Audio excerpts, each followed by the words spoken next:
So I have the Unihertz Tank 1, Tank 2, and Tank 3, which I absolutely love. But what if Unihertz came out with a Tank Mini, a smaller version of these big behemoths of devices? Well, welcome to the new Unihertz Tank Mini 8849. It's a small version of a device that we all know and love. So let's talk about the unboxing experience. So looking at the box, it's a little different.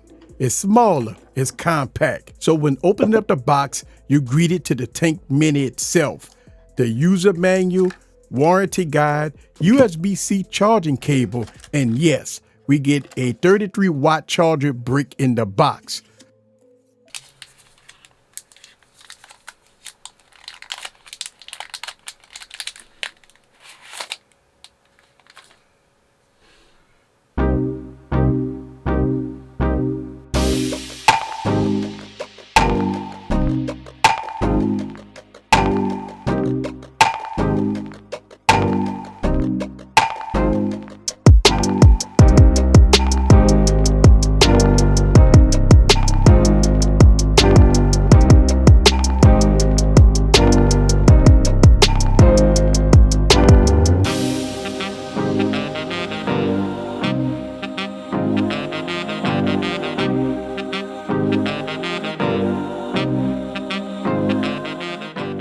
So I'm excited to use the Tank Mini as my primary device and give you guys my full thoughts about it. So make sure you stay tuned and subscribe for more coverage of the new 2024 Unihertz Tank Mini 8849. This is Eric the Tech Preacher. See you guys on the next video.